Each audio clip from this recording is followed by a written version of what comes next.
Yes, they're my parents. What's with the cameras? Yeah. So, back in May, I graduated from college with a bachelor's in forensic science, crime scene investigation. And I was so certain that that was where I was supposed to be going, and I knew it. And I knew that I would get a job right away. Was just so certain of it. And time kept going. June, July, August, still no job. September, still nothing. And it gets into October, and at this point I've been a lot more involved in the youth. When I first got here, I told them, well, I want to be involved, but I want to be behind the scenes. I don't want to do anything in front of anybody or nothing. I just want to be behind the scenes. Slowly, Lemuel worked on me, and I ended up talking a couple times and becoming a lot more involved. And my parents said something about ministry, and I kind of just shook it off because I said, well, I have a degree in forensic science. I'm not going to just throw that away. I spent $80,000 on that. I'm totally going to use it. And so...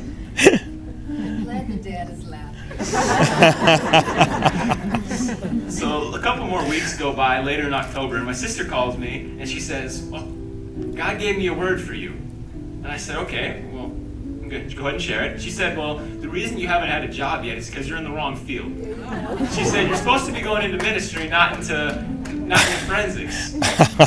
And I kind of put that on the side a little bit right away because I was scared. I'm $80,000 in debt, and I don't know how I'm going to go back to school and pay all this off. I was kind of scared, so I kind of put it on the side for a little bit. And then one day, God spoke to me, and he said, it was the hardest thing I've ever had to hear in my life. He said, do you trust me? Amen. And just the question kind of shook me. It was, yeah, of course I trust you. You're God. Why wouldn't I? He said, am I not the God who fed 5,000 people with 2 loaves of bread and 3 fish? Yeah, you are. And he says, well, then why am I not enough for your needs and your problems right now? And he told me to just put my full trust in him. So right there, I decided that I was supposed to actually go into ministry. And I decided that, you know what, I'm going to look for school, and in summer I'm going back to school for pastoral training. Amen.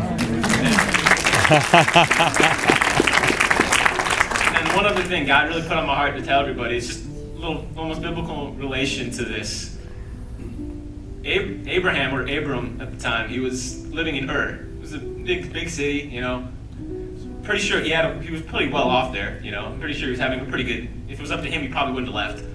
But God called him and he said, I want you to get up and go. And he didn't tell him where, he just said, go and follow me and I'll tell you when we get there. And think about how crazy that is nowadays. Right. If you're married, just imagine your spouse coming home, honey, we're moving, I sold the house, we're going, I don't know where, we're just going to get in the car and go.